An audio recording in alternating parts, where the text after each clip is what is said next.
whatever situation you have going on, Mm-hmm. try to capitalize off of it the best way possible and Yeah. as fast as possible, because that's going to help you the best. Now, if you're in a situation where you don't have any kind of situation going on that you can capitalize off of, don't manufacture something. I know a lot of y'all are probably sitting there like, well, I don't have any like high profile things going on. Maybe I'll just go rob a store or something. It's like, no, don't do that. So what's going on, everybody? Welcome to the Music Making Sense podcast with Harkos and KP. Yeah. How's everybody doing, man? How you doing, Hark? I'm doing all right, man. Just another day, another dollar spent, basically. So just you know, been doing a lot of work here lately, working a lot, not sleeping very much and shit like that. So it's kind of like today is like half of a rest day, not a full rest day, just because I don't ever take full rest days. I'm always doing something, because every day is an opportunity to accomplish something. And Thanks. this fucking microphone won't stay out of my nose. Anyway, every day is an opportunity to accomplish something. And so, like, even though I've been working my ass off, not sleeping very much and stuff, I could have, after I dropped my kids off at school at 7 o'clock this morning, I could have came back home and went to bed, but I didn't. I still grabbed my dogs and went for a walk, and then took them to the pet store and gave them a bath and stuff like that, because I got huskies. I'm not trying to have my drains clogged.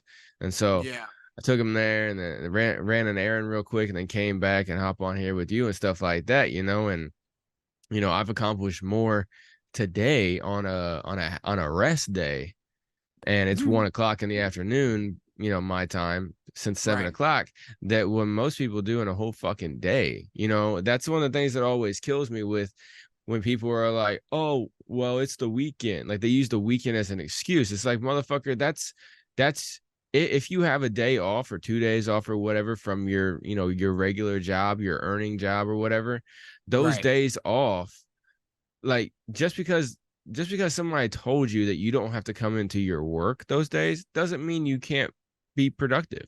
I'm not saying never take a break, never, go out on the lake with friends or something like that. But every weekend, every day, every night of that weekend and everything like that doesn't have to be, oh, we need to go crazy now, Right. like, especially if you have goals and ambitions. Because if you have goals and ambitions, then you need to work on those. I mean, Alchemist, I don't know if I had the fucking thing, but Alchemist had a mixtape that came out way back, called No Days Off. And like the little DJ tag thing that he would throw in there was hard work pays off, so I take no days off, right? And that has like stuck with me ever since then. Yeah, I had quite a few years of being lazy ass and everything like that. But then every time, somebody's like, oh, what are you up to? And I'm like, oh, I'm sitting here, working on this or working on that or doing this or doing that or whatever, And then I asked the person, oh, what are you up to? Oh, I'm just bored. How the fuck are you bored? Like, that's what I always ask them. That's what I always ask them too. I'm like, how are you bored? They're like, well, I have nothing to do. I'm like, you don't have a hobby, an interest, some kind of, something in your life that you want to aspire to, Right. And then, like, it's just, people have gotten themselves to a point in this society that we live in here in first world America, especially. I can't speak on the rest of the world, but where people are so used to being forced entertained. Like, they're so used to having the entertainment forced upon them, especially with this new digital era where TikTok, you just keep swiping, and every few seconds you can get a new piece of fucking entertainment downloaded into your brain and into your senses and everything like that. And it just makes people mentally inept to be able to entertain themselves or even motivate themselves.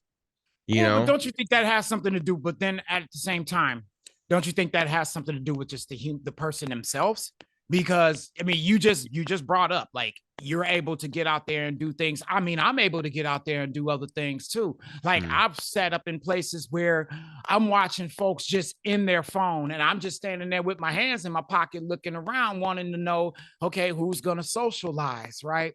Right. So basically it has a lot to do with just them. Yeah, It I does. It agree. definitely has something to do with It the comes individual. down, yeah, I agree. It comes down to the individual, but at the same time, culture culture shapes the individual. I agree with that. Yeah, I agree with You that. see what I'm saying? And so Yeah. like, you know, culture shapes the individual so much to the point where, you know, the what I'm talking about, yeah, it's an individual choice. Right. However, it's standard in culture. Like Yeah, that's true. Yeah, you're right. I'm an anomaly nowadays, right? Right. Especially being a millennial, right? Because Yeah. my generation and the newer generations, you know, it's like almost completely foreign to our generation as a whole and the next generation of actual hard work. You know what I'm saying? Mhm. Because like Gen Xers, well, so the greatest generation, the ones from World War II and the Depression and stuff like that, Yeah. those people, like, you had to work Myself, all day, huh? like myself. Right, Nigga, motherfucker, you were not growing up during the I am a Depression. Gen Xer. The fuck are you talking I was about? talking about the Depression, the greatest generation. Oh, that Oh yeah. yeah. Oh, okay. Yeah, yeah, So yeah. I said Gen X, but then I took it two generations back. So the greatest generations one, those were the guys who literally had to work all day every day just to put a couple pennies on the table, literally, because like that's Right. when like Yeah. you know bread cost 5 cents and all that shit, right? Like you literally had to work all day to put some pennies on the table to feed your family, all day, every day, no days off, nothing like that, Literally and figuratively. Yeah. yeah, exactly. Like grind nonstop until you like fell over dead as at 50 something with a heart attack, right?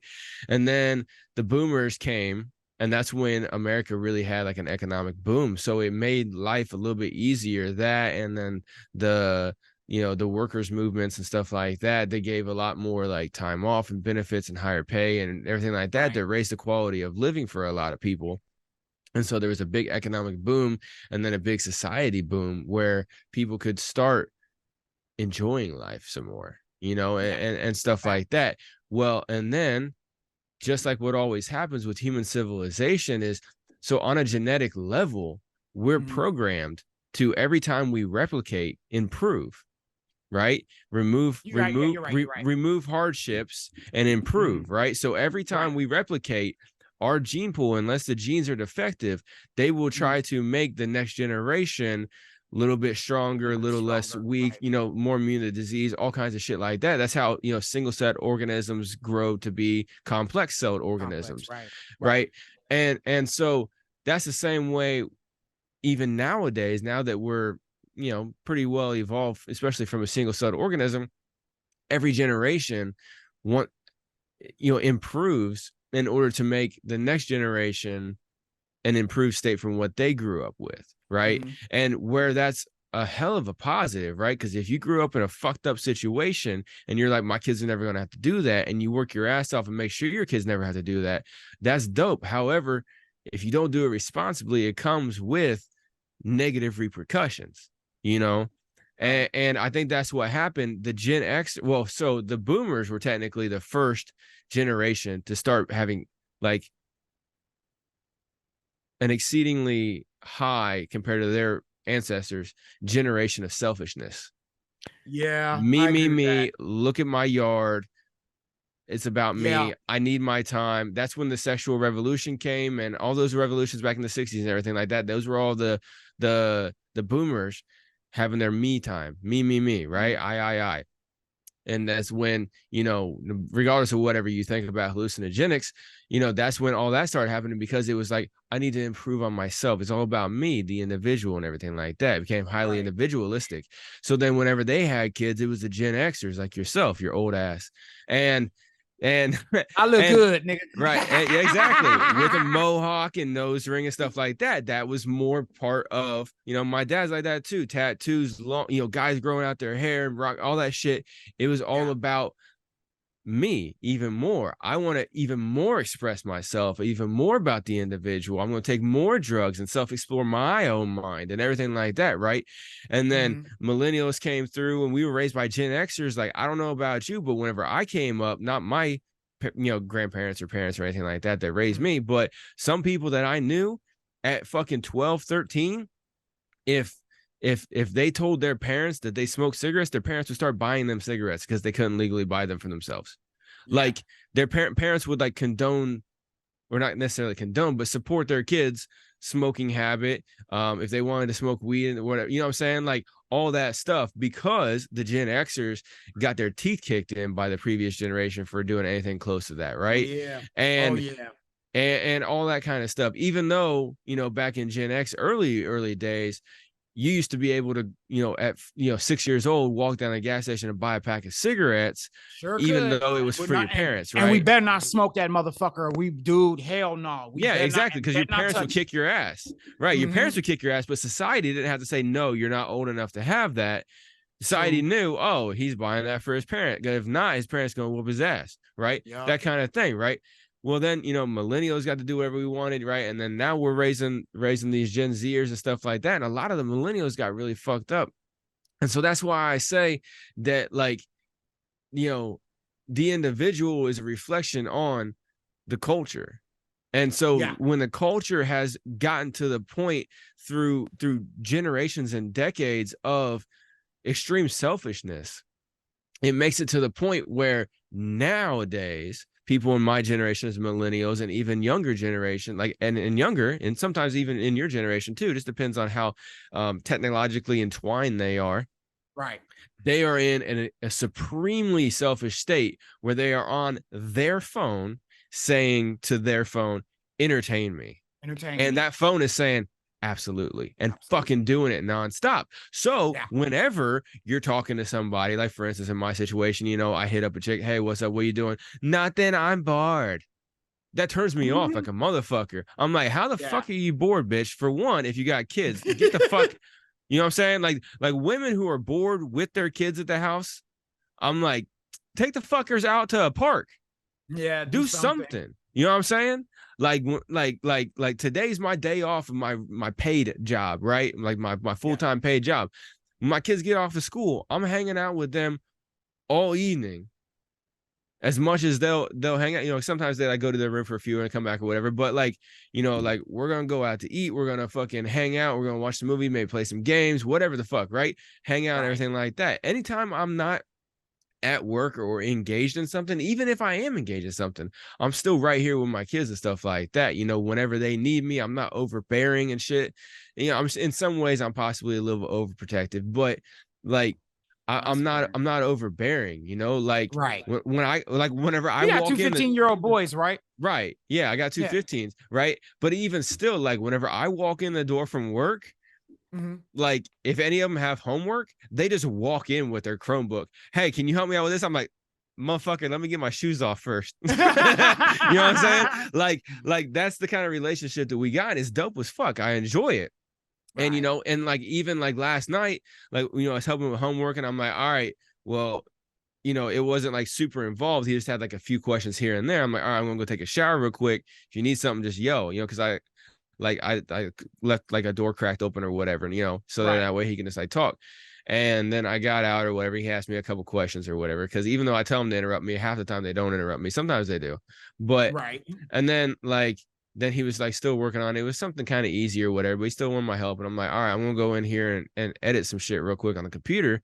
You can bring the computer in here, and sometimes he'll sit next to me on his Chromebook working on some shit, and then be asking me questions. He'll walk in here and ask me questions because he knows he can interrupt me at any time. You know what I'm saying? And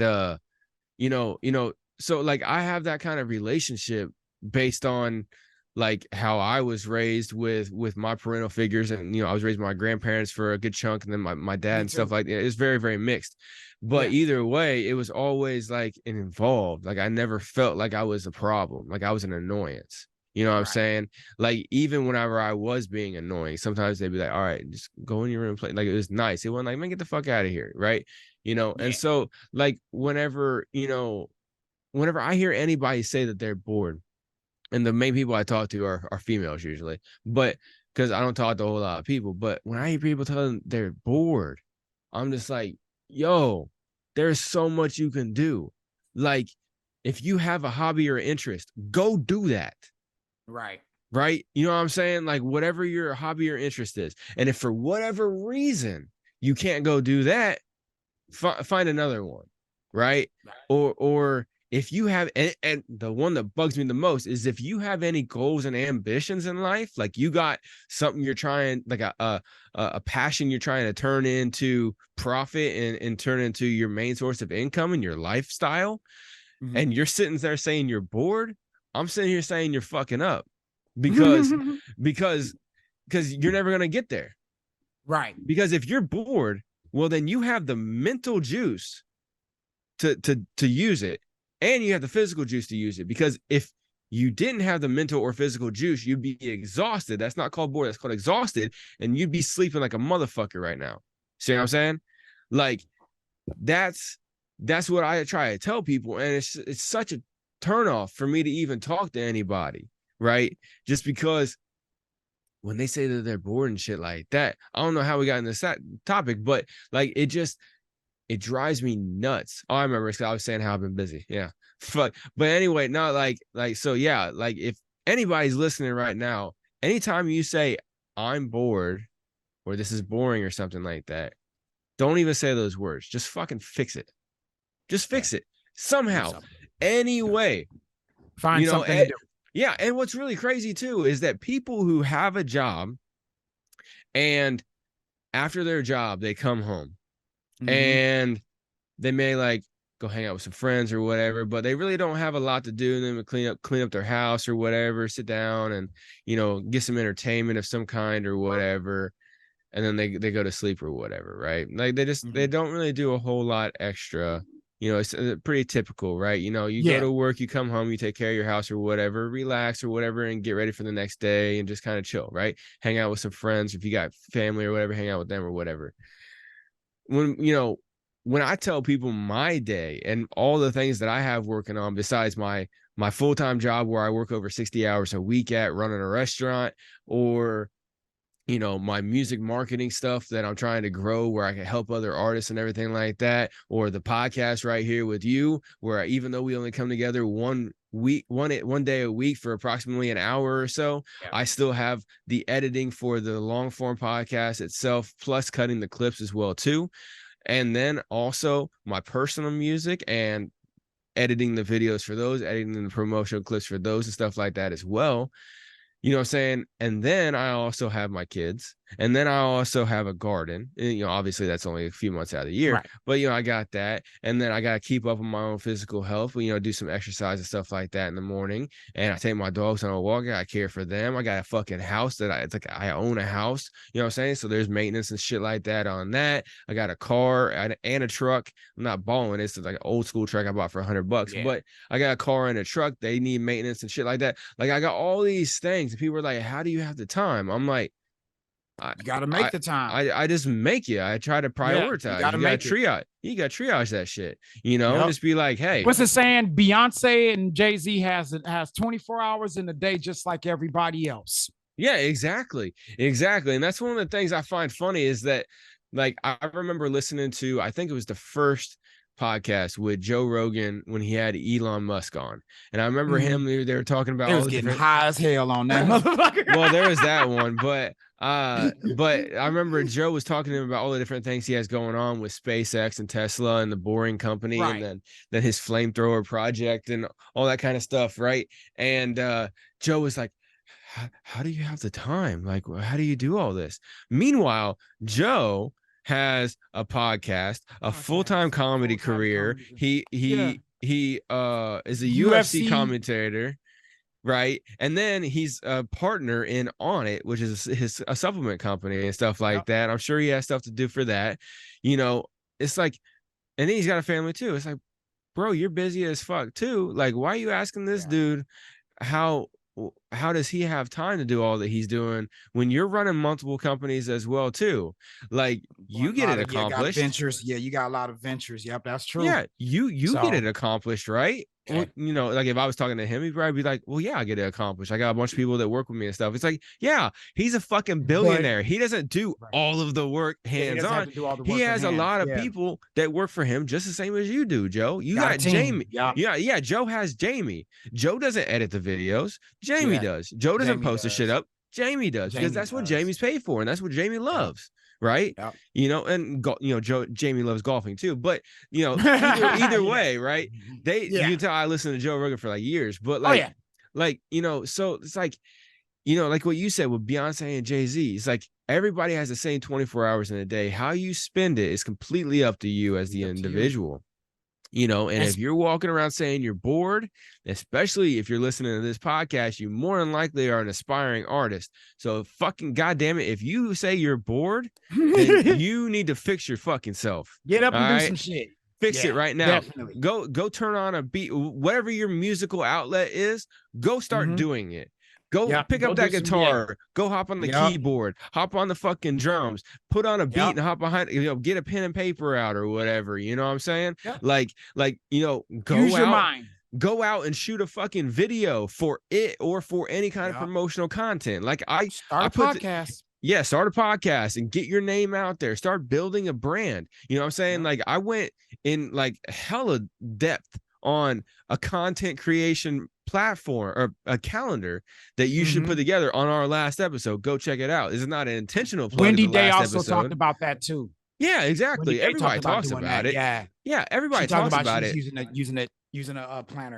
But let's Yeah, go ahead and get exactly. into this. Everybody talks about it, but my idea is the best. So, like, go back and listen to episode 6, and then you'll be able to hear how I told you how to do everything. Right.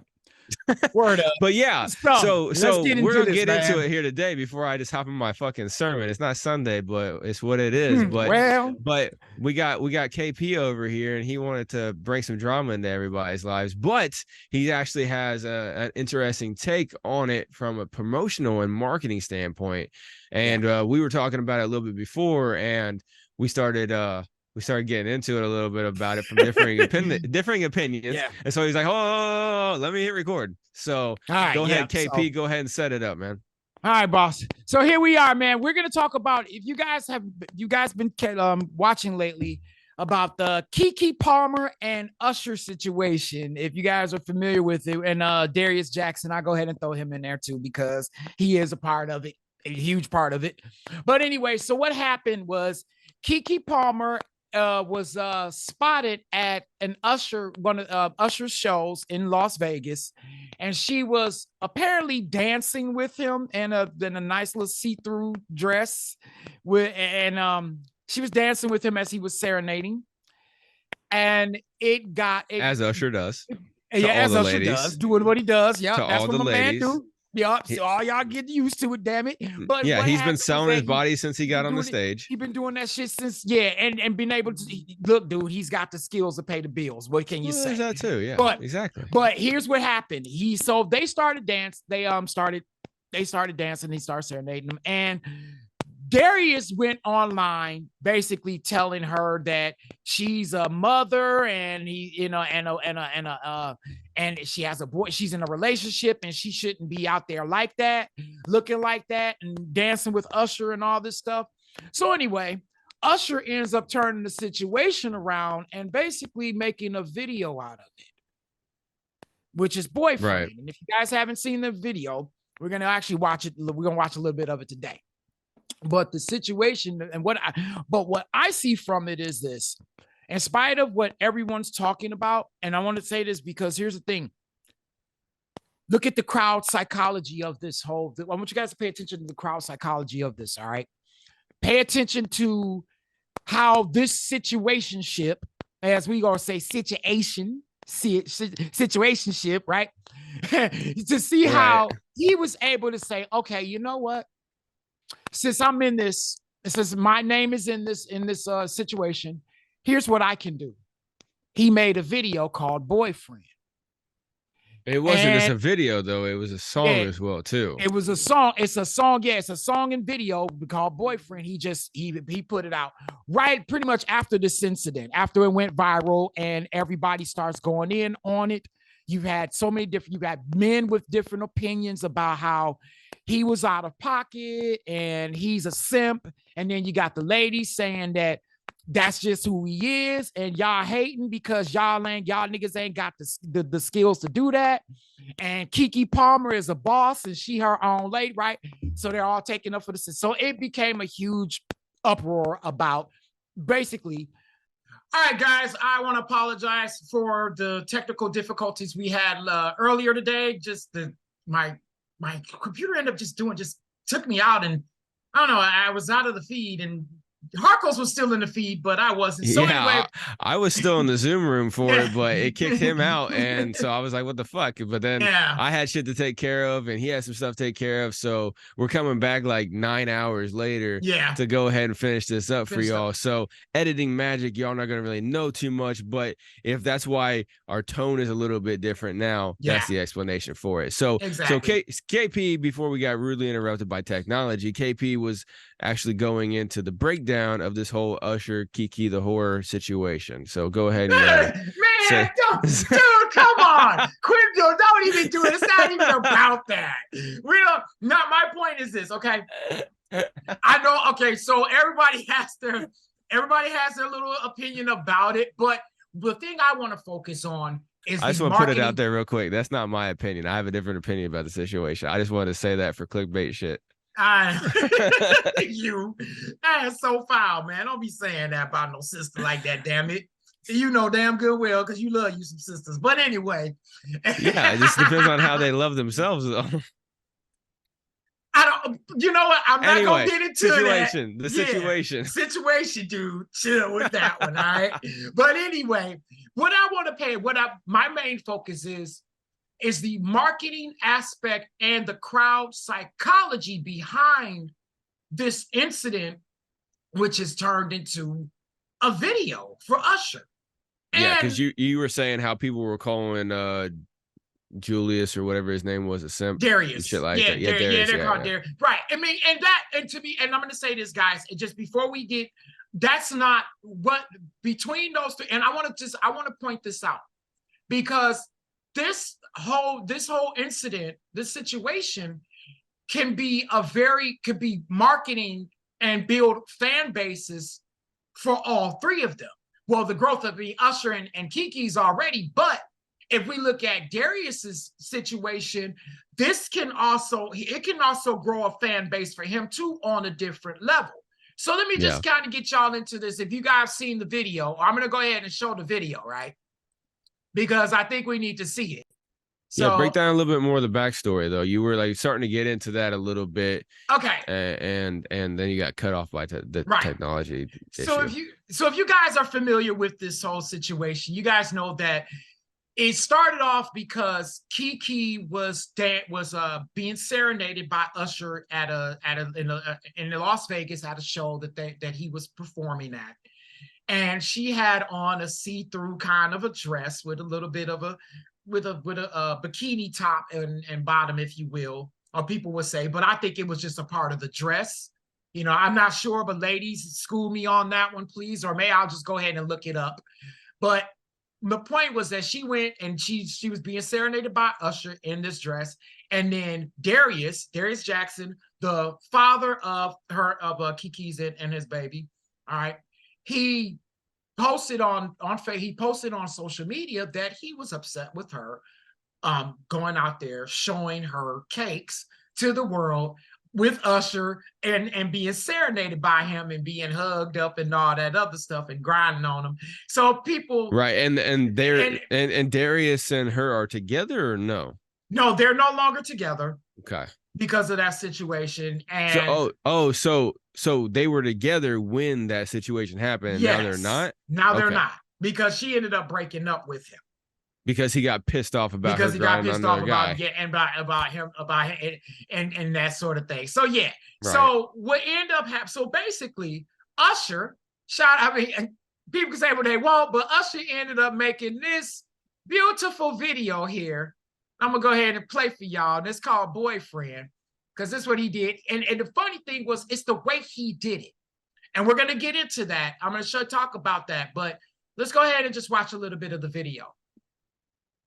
Yeah, and for those of y'all who are watching or listening only mainly, we're only going to be able to actually play a couple of seconds of the audio portion. So if you want to go listen to or watch the video yourself or listen to the song, feel free. But because of copyright issues and shit like that, Usher's label will shut us down quick as shit. So we're going to be playing the video while KP is discussing what's in the video for those of y'all listening only, and we're just going to play a couple seconds of the actual audio so you can kind of feel it. Exactly. All right, y'all. Y'all ready? Here you go.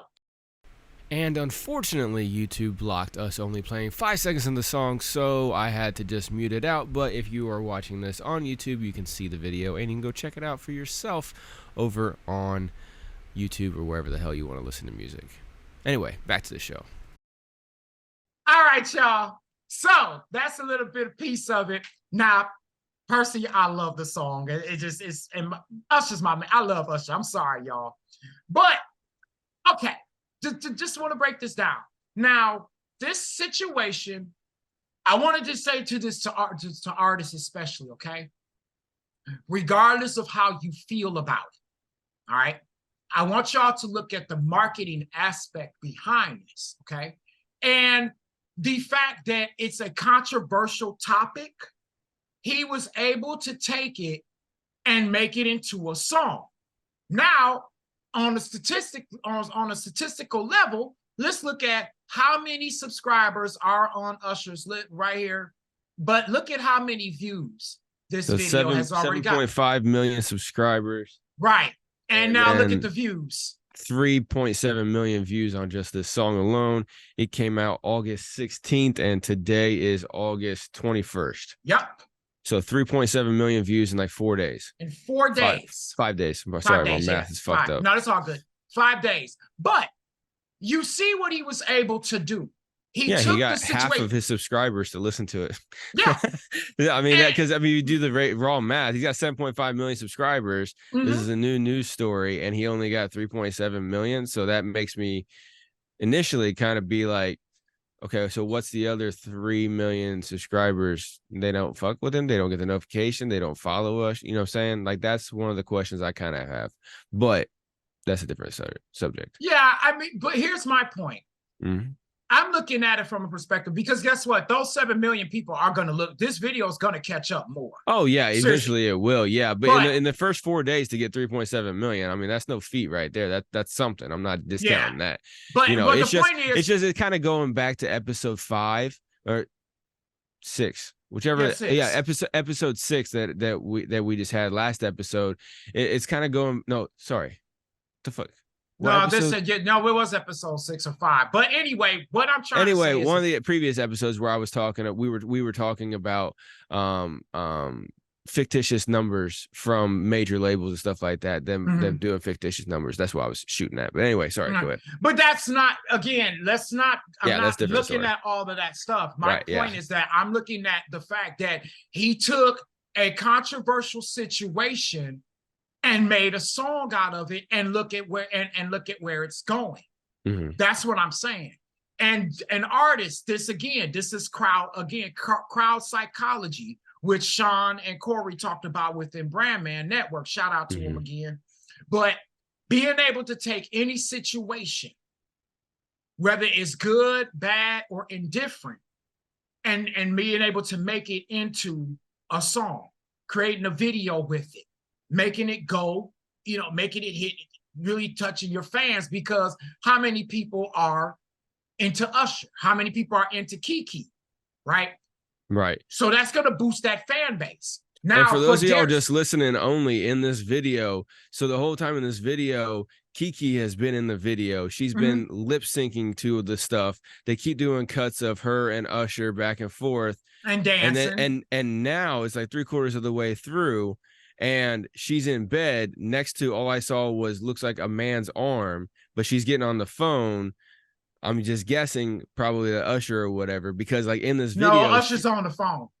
That's what I'm saying. Yeah. She's on the phone with Usher, right? Yeah. But like in this video, she's like dressed like Usher, Yeah. dancing like Usher, mouthing and everything like that, and everything like so. Like it's playing off of the controversy with her literally wearing Usher's clothes, doing his moves in the bed with another dude, answering his Nah, she's texts and not even calls in and the bus. stuff She's like not in that. the bed with another dude. No, rewind it back. You can see a dude's arm.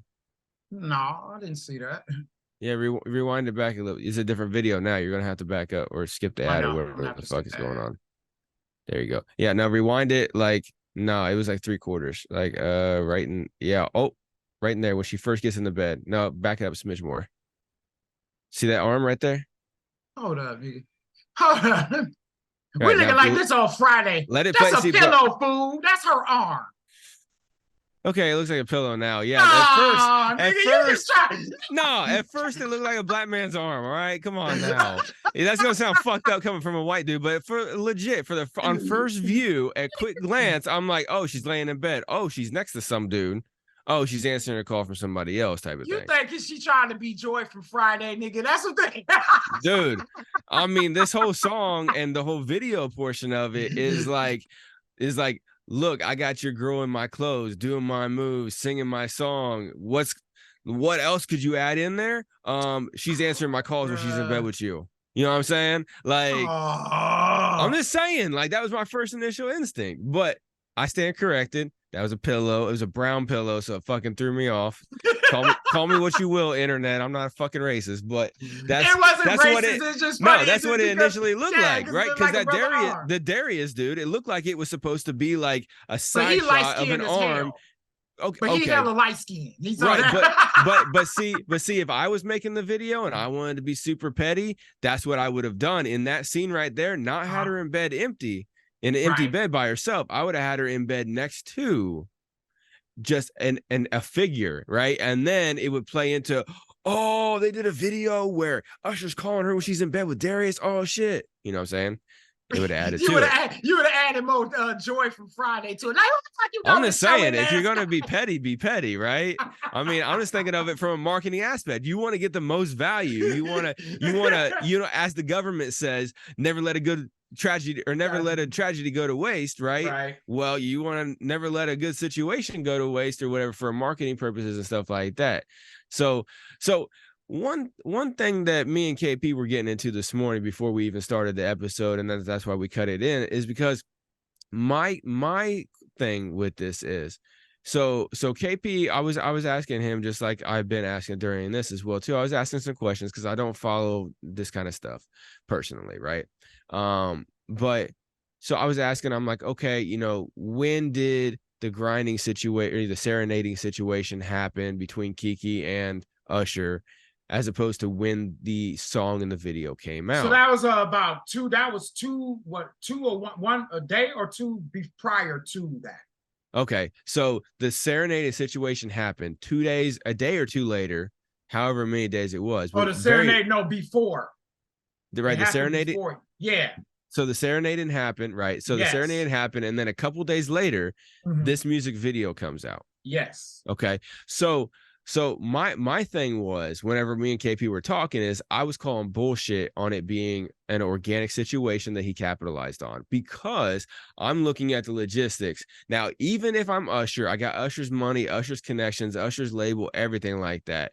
For a situation to happen today, and then for me to create a song, get it mixed and mastered, get a dance choreography for it, get a music video prepped and shot and edited in 1 or 2 or even 3 days, that is moving the needle. And I get it. If you got Usher money and you got Usher connections and you got the ability to make mountains move in a day and you can get it done, then I could see it happening. But like for me on first image, and I mean, if anybody's got any information that you can set me straight, like real information, not opinion, because this is my opinion, right? So if somebody's giving you an opinion, you come back with facts, not another opinion, right? But I would say that he already had this video out, or video good, or at least the song done, right? He already had the song good already probably had the video good, and then they did the serenading thing to start the marketing campaign. That's what I would see. Either Darius is in on it or he wasn't. But there's no way in hell he's gonna be in on that. I don't know. It's such a short time frame for the track and the video to come out. Look at technology though, Clark. You No, gotta look at the fact we gotta have technology. So things like that can move just like that. Right. And like the I fact said, that they're already let me finish. Yeah. But they're already in Vegas. Uh-huh. And he does shows at Vegas. Right. He does shows there. So he's already had the access. She's already there. Mm-hmm. So it was like, you know what? Let's do this video. Right. And so then like I just said, man, I know he's Usher. He's got Usher money, right? And he's got all the connections. So he's like, okay, get me a beat. I'm gonna write something to it. Let me get in the studio tonight. Boom. Create that, mix and master that shit right now. I'll pay you whatever price you want. All right. You videographer, team of videographers and editors, write a treatment. Let's get a video going. All right, Kiki, you're already here. Go ahead and hop in the video. The videographer's got this going on. The choreographer over here working and stuff like that. That's literally the situation happening. And then the next morning, you see the internet blow up when Darius gets pissed off about it. And you go, okay. And you get on the phone and you get everybody to stop whatever they're doing. And you pay them whatever they need to stop whatever they're doing to come in to record, mix and master the track and to record and edit the video within a couple of days. Like, it can happen. Yeah, I mean, because it's technology. Right. Well, it's not just technology, it's money. You know what I'm saying? Like, if you want to spend $3 million, you can get a video shot in a fucking day and edited that same day. Yeah, that you know what I'm saying? Yeah, like that kind of thing. That's what I'm saying is like, right. Okay. not just the technology. Like, I mean, fuck, man. If somebody says, "Hey, shoot this music video and get it back to me by midnight tonight, fully edited," and I'll pay you, an outlandish amount of money, I'm gonna be like, all right, let's do it, right? But like that video is a very professional video. It's not like a shoddy video. It's very, very professional. So like a full treatment is set up for it. A full, like, where they have like the tracks for the camera and shit like that. That's all in place. And they had to put all that in place and get everything done. They had to close the casino where they shot it. They had to either close the casino where they shot it or find a sound stage that they can make up really quick to look like a casino. And then they got the elevator scene, they got the bedroom scene, which is obviously in a casino, that's kind of easy to do. But then, they got the green room scene, and then him walking down a hallway and everything like that. Like, it's like that would have to be like logistics, man, on point. And so like it's like if it was 100% organic, then it's amazingly dope that they were able to pull all that off and capitalize on the heat within 5 days. Yeah, exactly. Yeah. But my conspiracy mind, wearing my Immortal Technique shirt on coincidence, right? For those of y'all who can't see, I'm wearing my Immortal Technique shirt that I got years and years ago, right? But my mind automatically goes to calling bullshit, because I've seen how the industry works with this kind of shit. Like when, when MGK and Eminem started getting that beef, and that's when all of a sudden MGK put the guitar down and came out with Rap Devil or whatever the song was that countered. Oh yeah, it was Rap Devil because it countered Eminem's Rap God, right? Yeah. And it came out like within like a couple of days. So it was again, it was the same type of situation. Within a few days, there was of the beef sparking off between MGK and Eminem. MGK had a fucking track fully mixed and mastered, put on all the distros, and a video all the way up, fully edited, put up as well too. Within days, you know what I'm saying? And I get it. Like, if you got major label distro, they can put it out to all the platforms same day, right? Because they got that pool and everything like that. It's not like DistroKid, right? I get that they're working with a whole different level, but it's like they are making moves. So like if it's legit, then I don't want to hear no excuses when the industry says we got delays, right? You know what I'm saying? Right. Because if so, this is proof right here that in August 2023, you can create a track fully and put it out with choreography, with a full treatment for a video, and put all of it out everywhere within 5 days or whatever. Yeah. Like, that's moving some shit. But again, like I said, I automatically go to bullshit. I think it's set up and planned. Whether Darius knew about it or not, that's up for debate, obviously. And nobody could really know unless you're in the situation. That might come out in time. You know, maybe here in the next week or so, it comes out that he was in on it, or maybe it's a situation where they had already broken up, but it wasn't a public breakup. And then, so they had already broken up. Then she goes out on the town with her girls, happens to go to Usher or whatever. Somebody captures that on video. She's acting out because she's pissed off at Darius or whatever, right? And then it gets put up on the internet. He gets outraged about it. And then now she's like, oh, now I'm going to break up with you publicly. And he's probably like, bitch, you already broke up with me 4 weeks ago. Right. Right. Something like that. Right. So here's the thing. But then maybe she broke up with him for Usher, and then they already had that all arranged. And then they're like, all right, let's start the PR campaign. Boom. You know what I'm saying?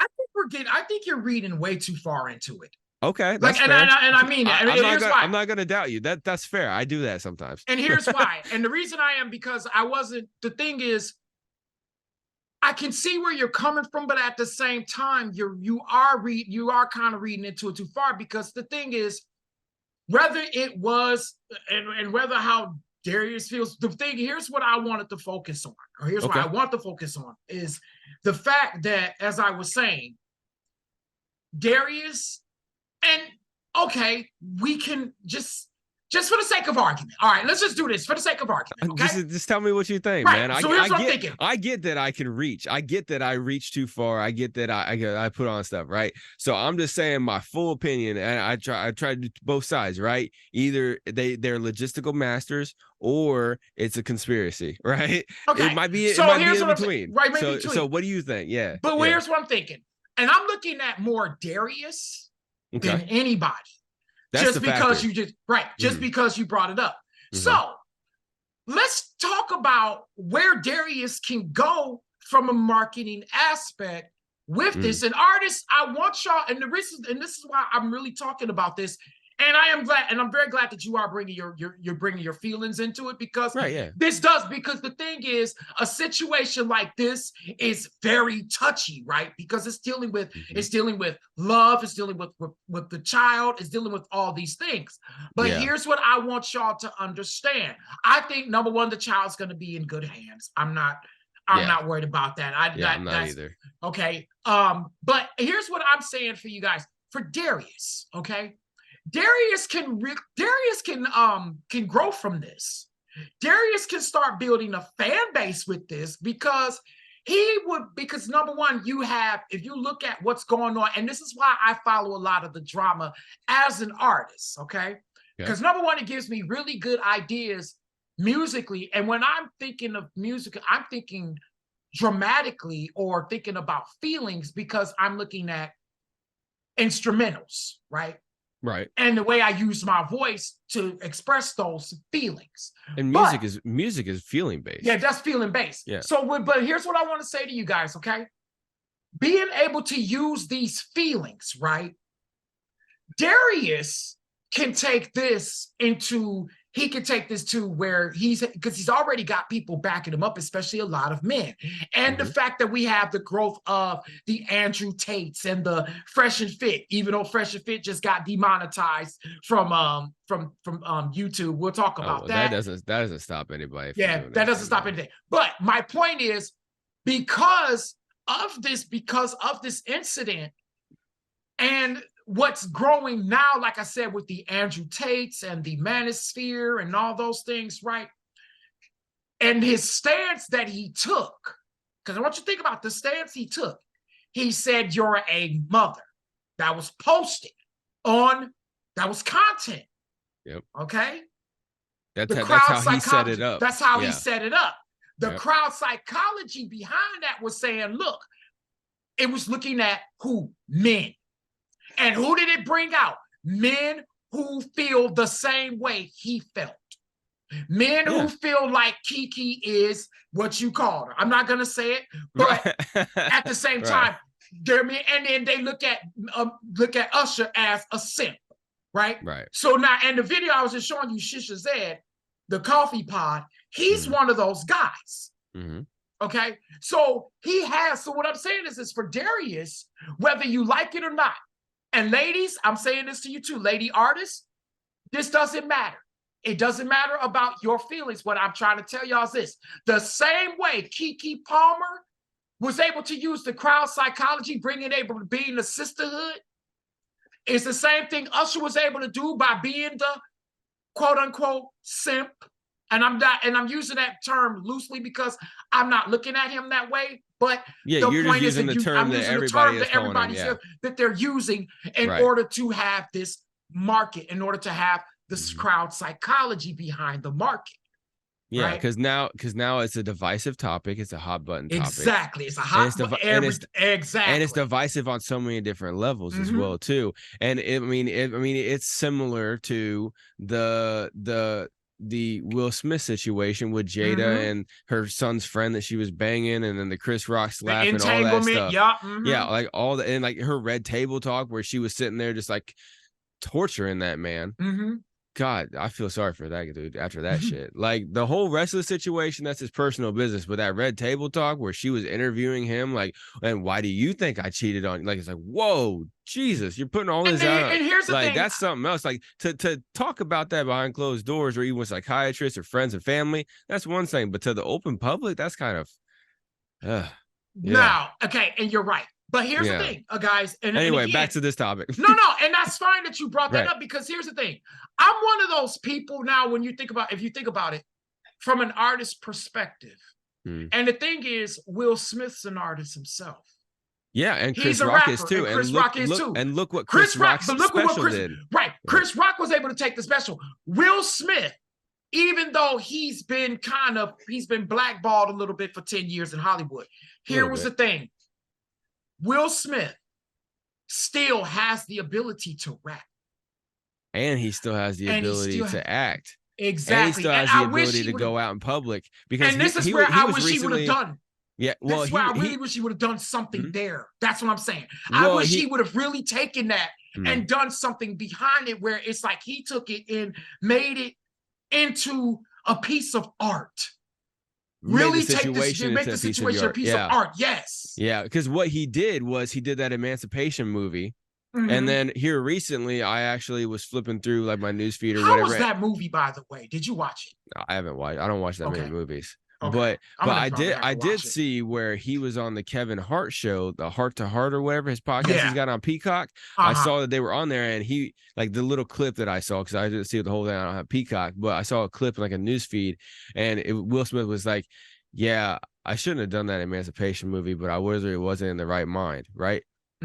Because of all the situation that was going on, right? But I can see what you're talking about, how Darius can capitalize off of this, not just with like the whole manosphere thing and everything like that, but like, but that could be his target audience, though. That's what I'm saying. Because he was able, because that he touched. Well, it could. Well, it definitely not. And I mean, and because I watched the manosphere and I see how it is, and and seeing the people that's starting to jump on board with him, yes. Easily. He has that. That would be his target. This is all I'm saying, y'all. I'm not saying like, I'm just pointing out specifically who his target audience would be in this case. Yeah. Or even and I could also see a good amount of women backing him as well too. Well, I mean, yeah, absolutely. I get what you're saying with that. Main target audience, though, because here's the thing. This is where artists, and this is where I'm gonna have to call you out on this one, okay? Think about boxes, right? Right. With what Sean said, what Sean and Corey were talking about with boxes, right? When we want to target, like, okay, so think about you as a hip hop artist, okay? You have a target. Though Right. you have a wide variety of hip hop that you listen to, and you got a lot of guys that you listen to, but if you look at the back of your when you look at your CDs in the back of your wall there, you see that there's a certain style that you do have. Well, Right. and there's only like I pick different pieces out of some, but there's more that I resonate towards than others. Right. Like you know, and stuff like that. So I get what you're saying, where like if he's going to use it to his advantage, he needs to pick one box. And yes, that box would be, you I know, mean, he doesn't have to really pick one box, but just saying it's disaffected men, right? right. Disaffected men who are tired of non-traditional style women, or women with just no morals, Modern women, yeah. or women that do whatever the fuck, right? Yeah. And that was one thing too that I saw you had shown me something where somebody had said he's just a baby, you know, just because Just a baby daddy, yeah, yeah. he's just a baby daddy. You guys aren't married, so you're single. You He's can just do a what you want. boyfriend. Yep, that's Yeah. what. Oh And that's no. what Yeah, that's what it was. The tweet said he's just a boyfriend. You're still single, and that's where I was like, okay, I get they're not married, so it's not like a super formal thing. right. But if it's your boyfriend and y'all have a monogamous situation, you are not single. Like if y'all have a poly situation, then you act accordingly, right? And however people structure their relationship is completely between them. But like for somebody on the outside to say, "Oh, he's just your boyfriend, you're still single," it's just like, hold on a second. Did they agree to be monogamous? Okay, then respect the fuck out of that. Right. But You here's know the what I'm thing, saying? but it's still Especially as an right. outsider. Right. But Mhm. again, you know, and that I think we should touch. I think that's a different story we could touch on, Okay. like, or Yeah. because it's just, Yeah, I agree. and what I'm saying, and I'm saying that because it's just, yeah, it's not, we're not, Uh, again, I get the more, yeah. I get the feelings behind it. We're musicians, so that, you know, it's the topic. But my point is that look at where, if you get into say if you're in a situation like that as an artist, right? Mm-hmm.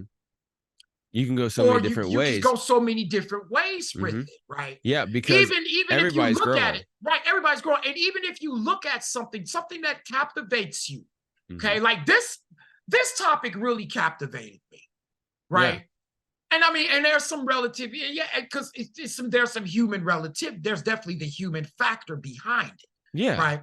So that's where Because I'm looking everybody at puts themselves in in in somebody one of the else's, yeah, in one in of one the of the other, people's right? shoes. Yeah, yeah, So, yeah. but what I'm doing is that from just from an educational perspective for us as artists, and that's why I keep saying that to artists looking at a situation like this, whether it's good, bad, or indifferent, controversial,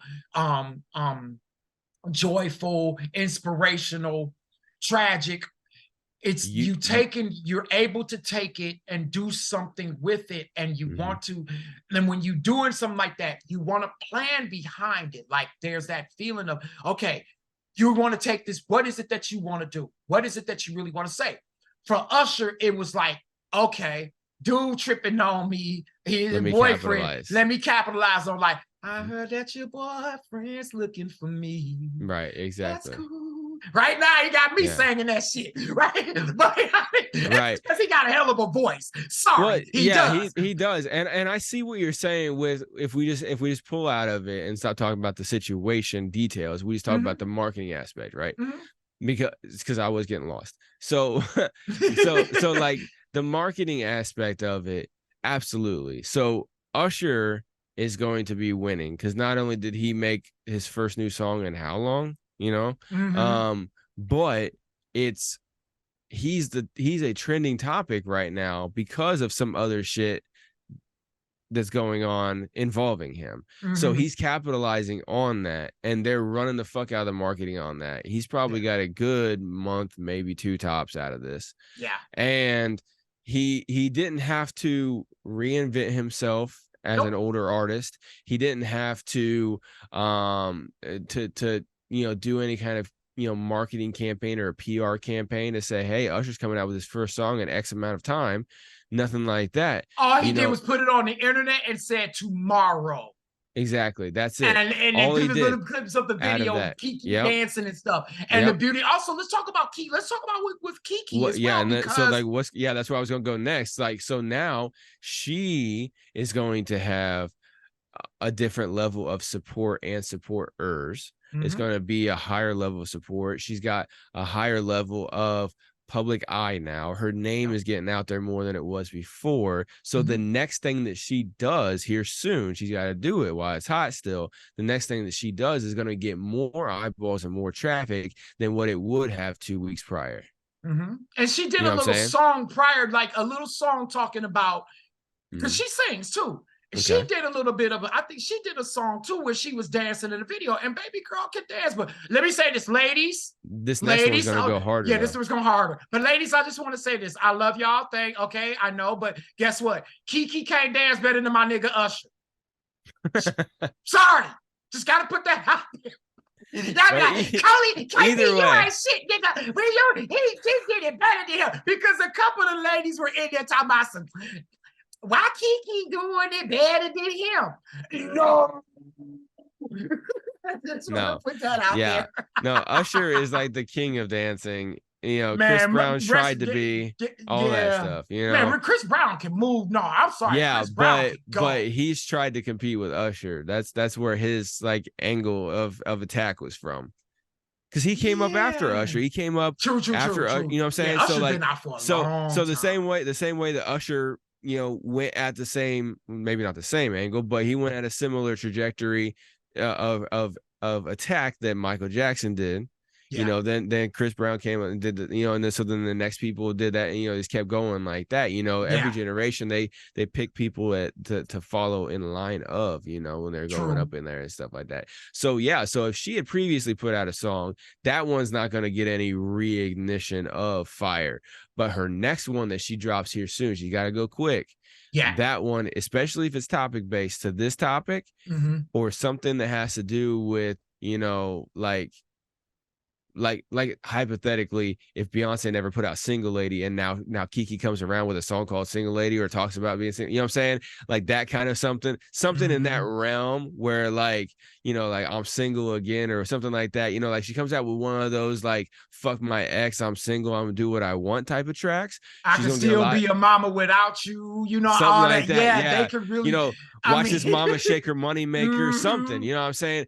Oh boy. Anything where she's using the fire, that she's got all these people that are backing her, and she makes a piece of content that takes what they are backing her for doing and Right. the anti against her, and she makes art out of that, and she drops it here soon within the next week or two. Mm-hmm. It's gonna go. And at the Yep. same time, anything that Darius tries Excuse me. doing, so if he starts going on podcasts with like Dr. Amu Kamar, or what's his name? Dr. Kamal? No, that's not his Um. fucking name.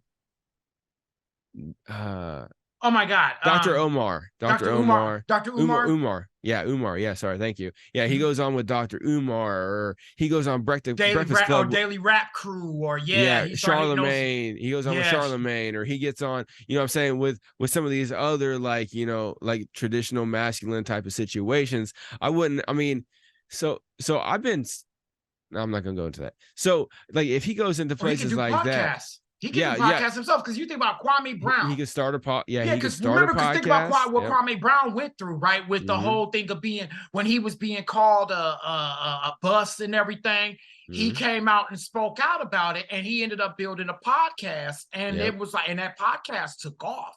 Yeah, and he's gonna have to it's gonna have to be a topic besides just this that he can go branch off of. Well, He was a former NFL, he was a former Dallas Cowboy. So he could possibly do that, or he could do something else he has a high Because interest he and has skill it. in. Because see, the thing is Mm-hmm. too, like if you look at it, and I totally agree with you, Mm-hmm. because him being a former football player, right, Mm-hmm. and then him going into this and then going into with the attitude that he had, Mm-hmm. right, this can really build. And the thing is, like, guys, he doesn't have to be a talented musician. He's a No, any former kind of art. football player. Yeah, Yeah. he's a former football NFL player, and he can use that platform as well, because why? Men, right? Yeah. It's men. It's And a man's platform, and for Kiki, the women, and for God, Usher, of course, he's a musician, he's an artist, I mean, Kiki is too, but it's just the way their fan bases can be built, yep. and their targets. You can just see where they can really. Well, Usher already did, but for Darius, like I said, you really could see that target, and for Kiki, you could see, like you said, if Kiki, if you listening to Harkos, that's some pretty good advice, right? Right. Like, I mean, straight up. that's what would work best with if that's the angle she wants to take.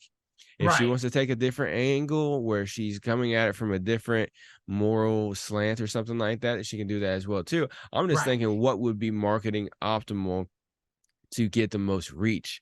Now, everybody's individual morals, that's based on them, but that's what I would see her doing. Usher just started it, and so then the other two can come along with it, and Darius can do whatever, something sports based or something, whatever he's been doing since he was not a Dallas Cowboy. He could do something that has to do with that. Maybe he started sustainable agriculture or something. He can talk about that, or whatever the fuck he wants to talk about, right? Maybe he wants to be more an advocate of being like a father, and but something like that. Yeah, he can definitely do that. He can start a podcast, like My Son and Me or whatever the fuck, where he's talking about being a dope father or whatever. Like, so to kind of round this out before we keep going down rabbit holes, like I keep going down mainly, but what KP really wanted to bring this whole topic up for, at first, whenever he brought it up to me, I'm like, in my mind, I didn't say it to you, man, but in my mind I was like, bro, don't make this a drama show. But then when you started talking about it before the video, and then even once we started recording, I was like, I see where he's going with this. Yes, let's go ahead and do it. You know what I'm saying? Because at first, my first instinct, you're like, hey, I want to talk about this cheating shit or whatever the fuck's going on. I'm like, okay, whatever, right? But I was like, all right, let me see where he wants to go with this, but yeah, so the overall thing that KP just said, what he's want to talk about, is whatever situation you have going on, try to capitalize off of it the best way possible and as fast as possible, because that's going to help you the best. Now, if you're in a situation where you don't have any kind of situation going on that you can capitalize off of, don't manufacture something. Right. So I know a lot of y'all are probably sitting there like, well, I don't have any like high profile thing that's going on. Maybe I'll just go rob a store or something. It's like, no, don't do that. Okay. Yeah. But like, don't do that. Don't be the next viral I just got tased by a cop video or nothing like that. Okay. Don't do none of that. Don't take no penitentiary chances, dude. No, for real. no, don't do that. Don't do none of that. All right. But if you happen to get into any kind of a situation, even if it's on a local level, there was a situation that I was involved with a few years ago in a local, hip hop circuit and stuff like that. Let's hear it, dude. And okay, so what had happened was, I had my podcast.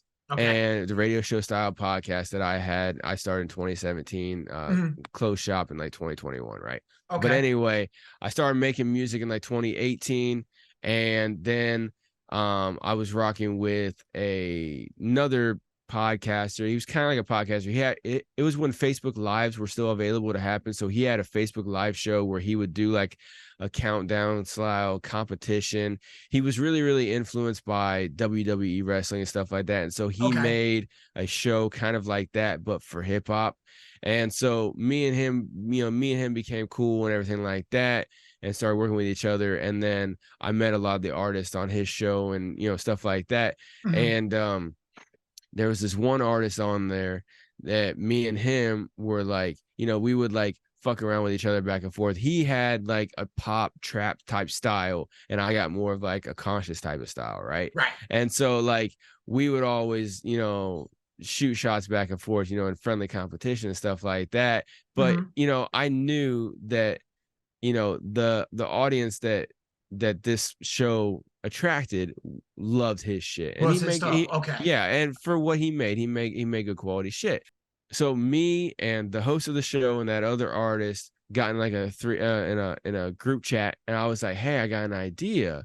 So since this whole thing is kind of set up a little bit like WWE, why don't me and you, talking to the other artists, have like a fake beef type of competition back and forth to hype up the show and cause a little bit of drama, a little bit of hype around the show and everything, and keep people kind of tuning in to see what's going to happen next. And Okay. you know, on social media, we'll make like, you know, goofy style like this post or whatever against each other and tag each other in it and shit like that, right? And but not cross any lines. Like we set up lines, you know, like, hey, don't be talking about family or kids, you know what I'm saying? Just keep it just me and you only, no significant others, no family, no nothing like that, right? We kept it Right. respectful, just me and you, personal shots against each other, shots against each other's music, but nothing outside of me and you, right? So Right. we kept it like that. It was going back and forth, everything was all good until until I posted a picture of Tyrone Biggums and said, who does this look like? And put up a picture, like a side by side of Tyrone Biggums and that artist. For those of y'all who don't know who Tyrone Biggums is, he's the crackhead character that Dave Chappelle Oh had yeah, on his yeah, yeah, show, yeah. Okay, right? yeah. And Okay. this motherfucker had a picture up, not Tyrone, but this other artist had a picture that he posted. Like he posted a picture of him wearing an orange beanie, right? And he's a skinny, tall, lanky black dude, right? Right. And so like I was like, oh, boom, got a picture of Tyrone Biggums, and I put them side by side. And I said, are you sure you ain't Tyrone Biggums or whatever? He got super pissed. All of a sudden, I'm a racist, right? All the other Oh, shit me that's and him were fucked going up. back and forth. All shit me and him were going back and forth with, right? It Uh, was all cool. For those of y'all listening only, I'm a white dude, okay? right. So all of a sudden I'm a racist, right? Because I said he looks like a crackhead, which okay, whatever. Apparently crackhead is a race. But anyway, we you know, and so then all of a sudden I'm a fucking racist. And then he the host Mhm. is talking to me offline, and I'm like, dude, you need to holler at your boy, and you know, because what the fuck, right? And so he was talking offline to me. He was like, hey man, I'm with you on this, blah blah blah. So he was like supporting me and backing me. But then every time he went on the show, he would actually dog me. Mm. And he wouldn't come straight out and say I was a racist himself, but he was dancing around the idea of it. And so I Yeah. messaged him, and I would, and so like, you know, then like the kind of built up from there. And beforehand, me and him were, you know, we're putting out different tracks and competing with our tracks and stuff like that. But Mhm. then once shit hit the fan, shit started getting a little extra crazy, and he started getting really reckless on lives. And then one of my guys hopped in and was like, yo, man, Harkos is, you know, nothing anywhere close to racist, blah, blah, blah. And so then that artist shot at one of my guys, like on the live, is like, yo, fuck you, blah, blah, blah. I start flashing the gun. Well, my guy is from Chicago. And he was like, Mm. yo, I don't play that shit. I know people down in India. I'll get you touched in fucking in an hour. Oh Right. wait. And so like shit went crazy. And so Ooh, then my guy was like, hey, just that's stay hip, off of this, dude. I man. got this. Right. Yeah. Like shit started getting crazy. Well, then so then my guy called one of his guys and said, hey, give a phone call to that guy and let him know I'm serious. Well, word got to that other artist like within minutes, and that other artist deleted that live where he was taking shots at my guy and everything like that, right? Mhm. Shit got crazy. And I told the host of that show in personal message, I said, hey, look, man, you keep telling me you got my back, but on live, you ain't got my back. So Yeah. you need to come straight out and tell people what's up. Tell people that this was a fucking fake beef that went wrong because motherfucker got feelings because I cracked a joke and he didn't like it. All right. Yeah. You need to come straight out. You need to fucking back me up. Like you keep saying that you are backing me up, and you need to back the truth up. And the truth happens to be behind Right. me. And the next live he went, I said, and if you don't, I'm cutting fucking ties with you. Like you never fucking existed to me and never will. Right. Right. The next live he came out with, like that night or something like that, Mhm. he doubled down on helping dude, helping his boy, helping the other artist. Mhm. So I said, fuck that dude. Right. So long story Mhm. short, I've been involved in some shit. Right. Mhm. And I came out with a track in the middle, actually right after that, called Humble Pie. Me and another artist hopped on the track or whatever. And I went at that dude. Mm-hmm.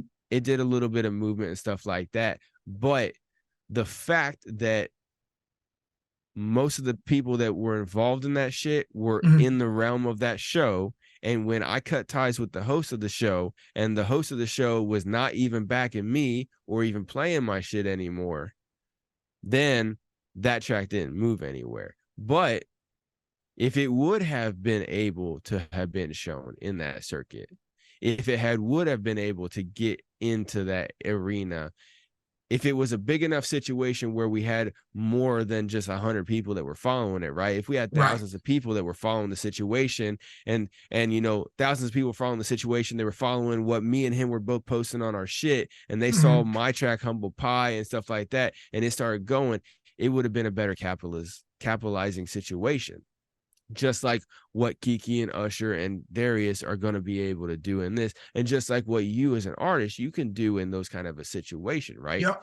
And you just have to make sure that you try to capitalize off of the situation as best possible. That's what the overall this whole episode has been about, is taking any kind of situation, whether it's a bad or a good, bad, or indifferent. A good, bad, indifferent, divisive, whatever it is. You know what I'm saying? Like, yeah, I came out with Humble Pie. I could have came out with some other track or whatever, being cheeky as fuck, being like, you know, yeah, I'm a racist, and having a video with like all black people surrounding me or something like that. You know what I'm saying? I could have done some like crazy shit, right? You know, I could have done like all kinds of stuff or whatever to keep hitting at that thing. But what I just did, for me and my personality, I just said, fuck all of them. Right. And went and focused and shifted my focus to growing myself and my brand and my show in the UK. Right. And all around the nation and stuff like that. So I took a different route where that motherfucker, you know, at that old show is still city-based, drama-based to this day. I keep hearing from somebody who wants to keep talking to me about what that guy's doing. Like, I give a fuck, but I keep hearing about what he's doing. He's still stuck in his little bubble. And within a year, I branched all around the world with my show, and he was still stuck in his city in Indy. Right. And that is kind of right there. My theory behind it was, I'm going to rise above all these fuckers, and I'm going to use this motivation to grow. And I grew beyond all of it, you know? And so that's my personal choice and perspective on, if you have that kind of a situation, yeah, you can capitalize on it, but you can also grow from it as well. So for a situation like Darius, he's kind of like getting shunned by most of the people, right? A good chunk of like if you look at the main population, a lot of people are anti-Darius, pro Kiki and Usher, right? Or at least focusing more on them than they are him. He has an opportunity where he can come out very positive from this and grow in a totally different way that he may not have ever expected or wanted to grow. You know what I'm saying? All of them can. They can go super petty with it and be the next housewife for a whole season only, or they can grow beyond and do something great. You know what I'm saying? And me personally, I want to see all three of them grow beyond and do something great instead of just being petty about it. But I understand the marketing aspect as to why they did get kind of petty with it. With this video, with the song, stuff like that. But yeah, so yeah, I agree with your overall want to why you picked this topic for tonight, because it's a good one, man. It's definitely a good one. It took us a while to get to it, but it definitely is a good one, man. And your points of view behind how, you know, if you look at it as a marketing thing, it's a genius, everything like that. Yeah, it definitely is, man. And I, you know, you follow the situation, I didn't.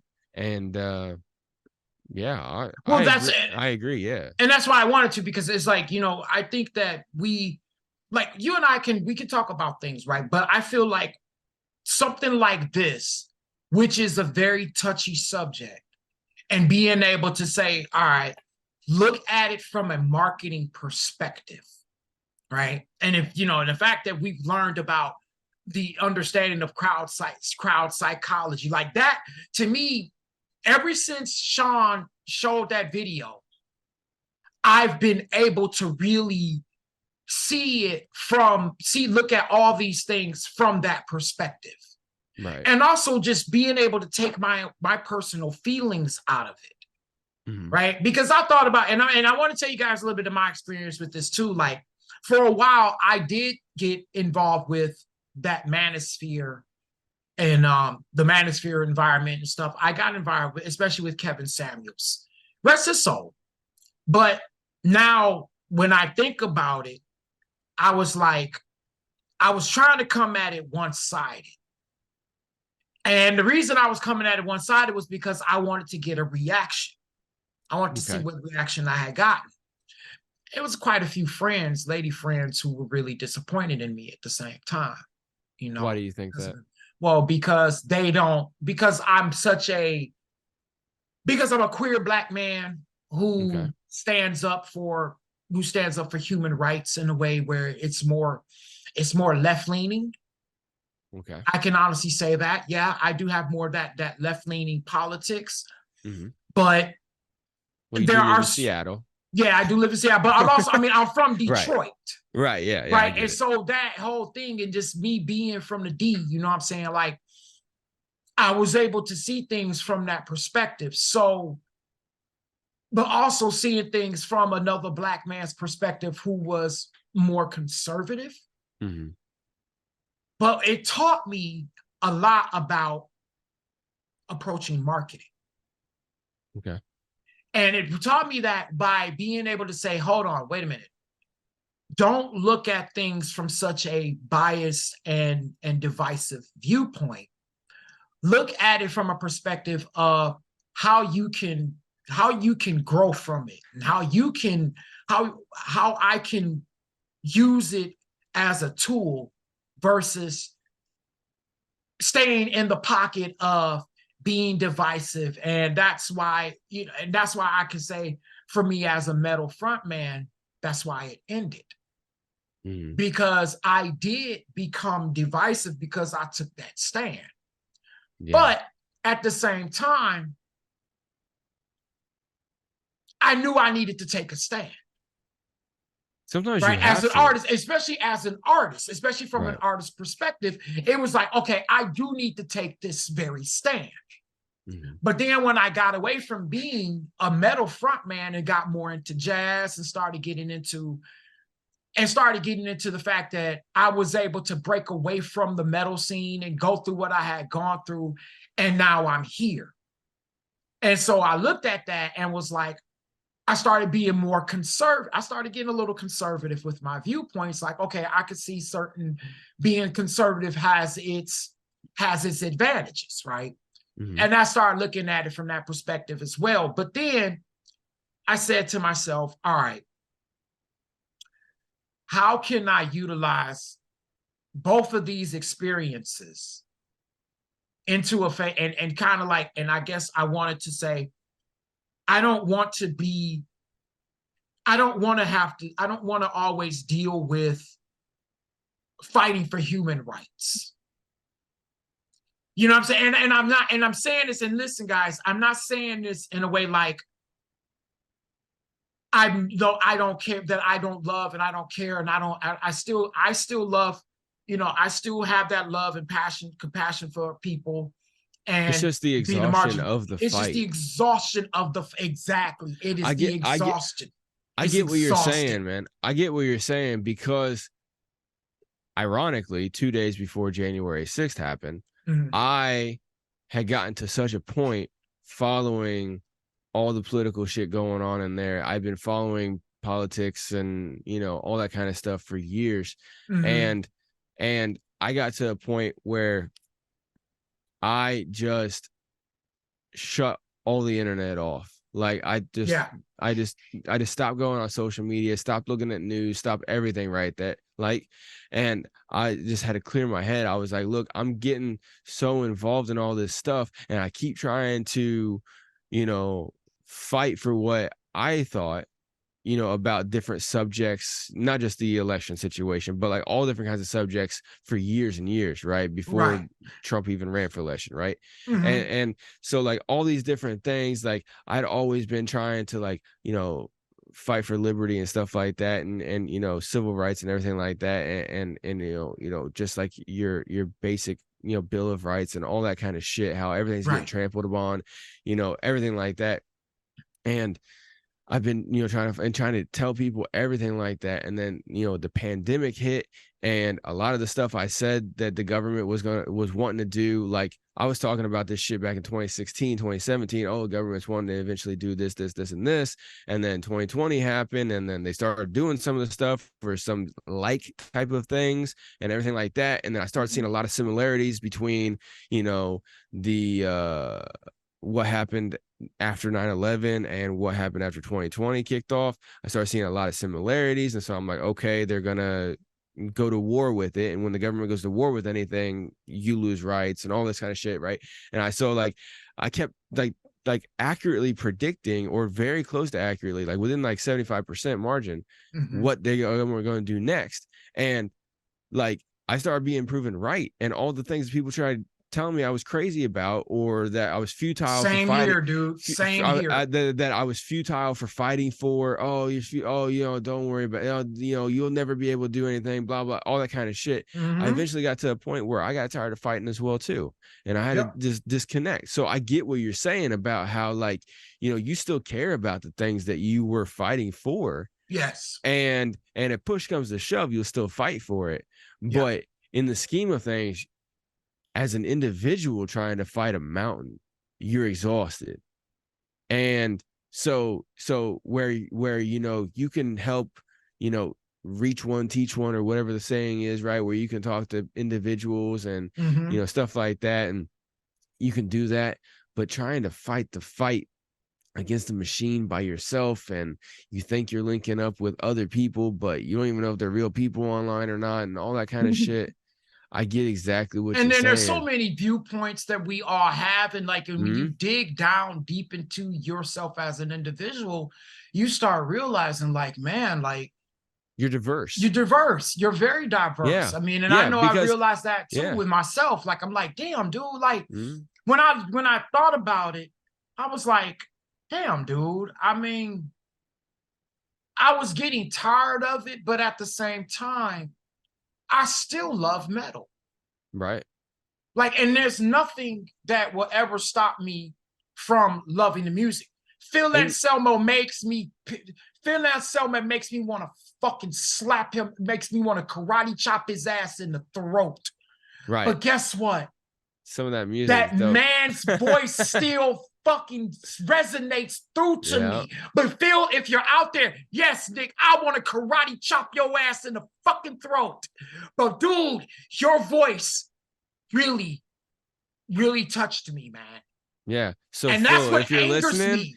Yeah. So Phil, if you're listening, you guys need to collab on a track, make some dope music, and then prepare yourself to get chopped in the throat after the video's done. All right. You gotta have a little bit of both. All right. Create good music and then have some controversy afterwards. Right. That's, you gotta capitalize off of that shit too. But it pisses me off though, because it feels like it's just it's you know, especially if you're Black and you're in the metal. And that's why I think where it became so, it was hard for me, because I also read someone say that I was woo-woo. I read this on Facebook with my old band Beyond Theory. I know the guy's name too. Like, it won't escape my mind. Right. But I read it, and he said that the singer was talking about me. He said that I was woo-woo, and I was always mad about weird shit. And this guy that said it was Mexican. And I just looked at that when I just read it. I just read it recently, like a couple months ago. And when I read it, I sat there and I said, you know, it's so weird how he said that I was mad about weird shit, but I was fighting for him and people of color and marginalized people like him and me and all right. And he says that about me. And I saw that with a lot of people of color saying that about me. That, he was just, oh no, Cody's just as racist. I'm like, okay. I'm like, okay, well, you know what? I'm sorry. I feel the way I feel, but you know what? We can't. It's like this. We didn't create this system that we didn't, you know, we didn't hang white people. Right. Right. So that, you know what I'm saying? So that's why I'm like, to say that, it was like, okay, maybe I'm coming off with some, maybe I am coming off with a couple racially prejudiced words. Yes. Yeah. Or maybe some feelings, a little bit more resentment and hatred or whatever. Yeah. But I could never, ever be, as far as, because I don't have the political power to be racist. All I can do is just sit there and hate. I can never, my hatred towards white people, or black people's hatred towards white people, for those who have it, I don't have that. Just to clear it up, I would not dare do a goddamn podcast with my man right here if I truly had that type of hatred.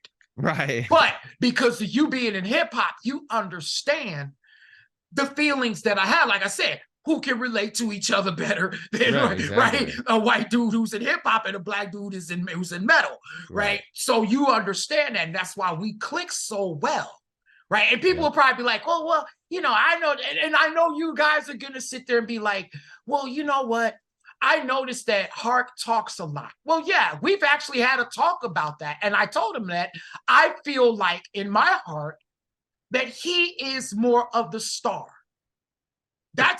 This is me saying. You didn't say it like that to me, but I appreciate that. No, I do. No, I do. Yes, I did. I did say it like that. You didn't say the star. You just said I think what you said to me was, I said Lee. It's all good, man. Yeah, it's all good, man. I like you, lead. I like to sit and listen.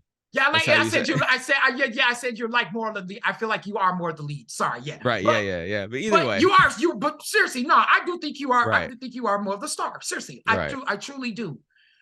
But and I'm okay with that. Right? I'm totally cool with that, because you flow very well when you start talking. Right? For me, it takes a little bit because of having post-traumatic stress disorder. I stumble on my words a bit and all those things. But once I get warmed up, you can see I can carry on the flow pretty well. Right. But at the same time, dealing with my PTSD, I'm dealing with the fact that I want to say it, but then I can't say it because it's not just coming. It's like I'm trying to catch up with my thoughts. Right. I know how that feels. So that's why I go through that. I know how that feels. And then you're also probably sitting there trying to analyze yourself. Like, I want to say this, but what if it's taken the wrong way? I want to make sure it's taken the right way. So you're like overthinking and everything like that. And so sometimes that's why I just say whatever the fuck.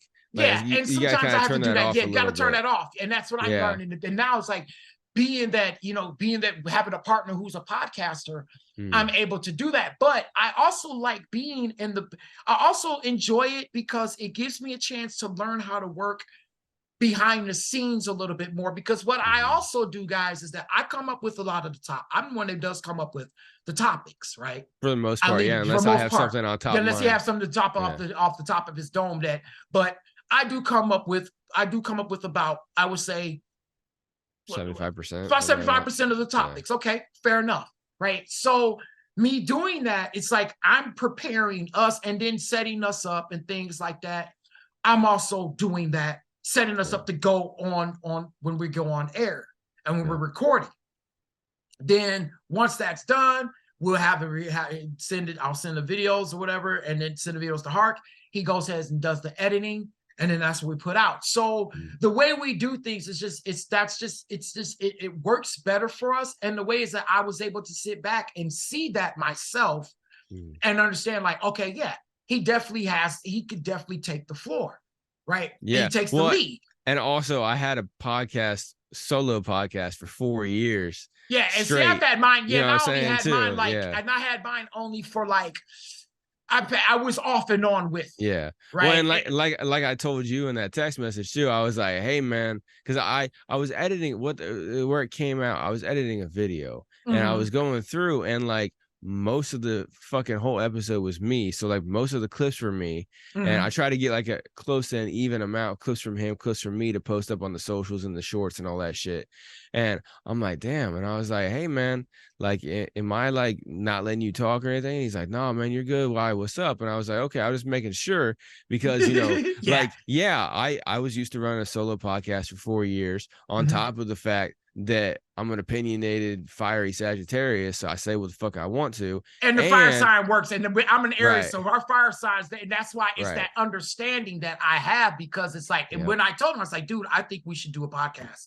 Right. Yeah. Because there's I saw that. Yeah, there's that, and then there's the fact also too that like I was raised as an only child, so whenever I spoke, I didn't have to compete with any other person to speak, so I just go, you know. And then I do have like a lot of leadership experience, like a natural leadership type of thing, so I do naturally just kind of just hop up and take shit and get shit accomplished. Like if there's something that needs to get accomplished, I usually just fucking do it, you know, and get it done. One way or another. And he gets on me about that too. Like he'll hit me up and making sure, like he just texts me like, hey man, did you do this? And I'm like, oh shit, let me get on it. Yeah. Right. Exactly. And I mean, and that helps me too, because it keeps me on my toes. Right.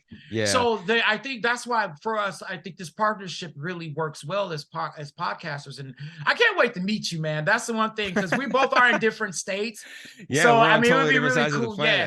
So it'd be US, really cool. Yeah. So it's gonna be really cool, like to sit there and actually have a picture together where people are gonna see us and be like, oh shit, they meet each other for the first time. And the fact that I'm super excited when it comes to our podcast, like I look forward to us doing this, because when I watch our podcast, you actually listen to it. I don't even listen to it. I listen to it when I'm editing it, but I don't listen to it after I edit it.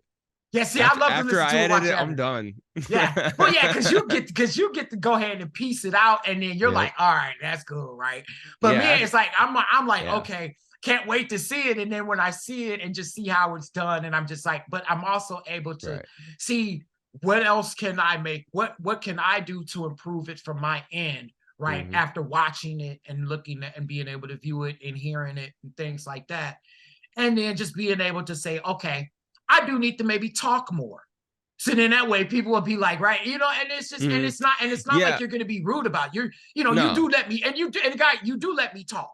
Yeah. So it's not like this one of those things where I don't get the chance to talk. So, yeah, but being able to doing for me, like the behind the scenes stuff, I do like doing that, guys, because it helps me with just being a marketer. And like even today with picking this topic, I felt like it was something that I really wanted to touch on, because like you said, you could take anything that's good, bad, and indifferent, right? And you could turn it around and make it into something special.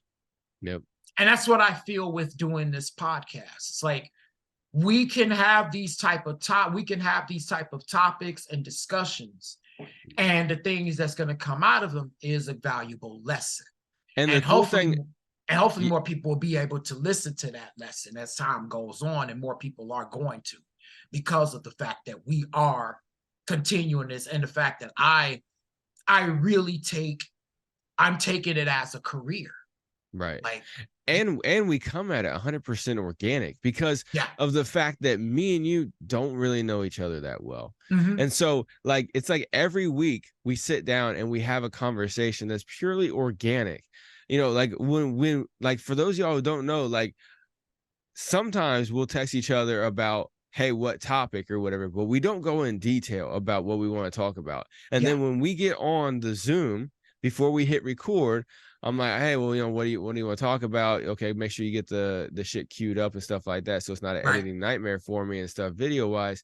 And I'm just like, all right, so what do you want to talk about? And then like, so with this, for instance, I didn't know anything about the situation, so I'm getting a little bit of like who, what, when, where, why type of thing from him. And then I start, you know, just going. So he has to stop me. And so that's basically how we run the show. We run the show as an organic conversation between two like-minded individuals. We're not exactly like-minded, but we have like interests and like points of view on things. And so basically it's like we come together once a week and we say, hey man, you know, I want to talk to you about this thing. And because in reality, a lot of the times when he comes up with a topic and he says, hey, I want to cover this topic. I want to see what you think about it. And then he doesn't get my take until we're on the air. Right.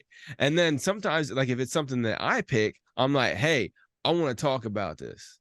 You know, because I'm a selfish asshole. I want to talk about this. No, I'm kidding.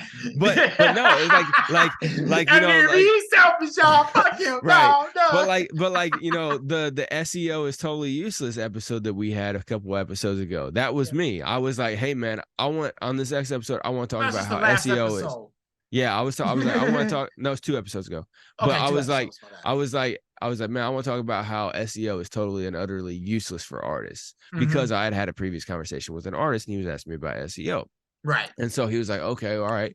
And then we didn't really talk about it and we just went, Yeah. you know? And so that's what it is. And then the random uniqueness of me being a white dude in hip hop, him being a black dude in metal, Yep. like that just solidifies It just clicked, man. You know what I'm saying? Yeah. Even with our logo too, you know, he's got the hawk and then I got my fucking fitted on in the shit. Yep. And so it's just like it it's like it's so Outcast unique. it's a very like it's like almost Outcast with a white dude and a black dude. You know what I'm saying? Yeah, like, exactly. It just has Yeah.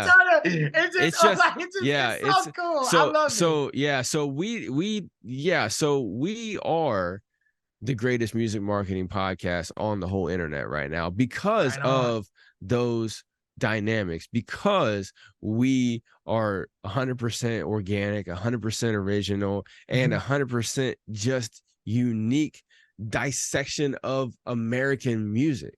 Yeah, you know what I'm saying? Absolutely. Like we are what it is, and we have different takes than most people do on a lot of different marketing things, on music in general, on all kinds of things, right? So we are the greatest music marketing podcast because we are a cross section of America, right? I here, agree. just me and I KP. agree.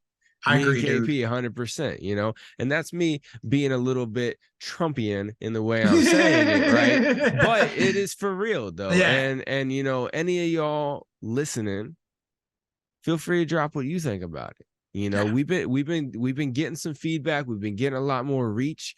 So every single one of y'all who listening right now, or who listen to any episode, every episode, anything in between, you check us out on the socials, everything like that. Just keep on doing it because it's growing. You know, it is, man. You know, we're getting in. Like, you know, we had just posted our 5th episode and 6th episode. Sorry, we just posted our 6th episode, and we're growing, and you know, we're getting, you know, like it's starting to get into the situation where we're getting hundreds of views per post. Yeah, and then soon it's going to be thousands, and it's going to keep going from there. And it's all because of every single one of y'all who are rocking with us, who are engaging with us on the content that we post, you know, because we post clips out of these shows as well as other interest things that we have. We post those up on the socials and we engage back with you, you know. So I was just on Facebook and Instagram the other day, replying to some comments and stuff like that some people had left, and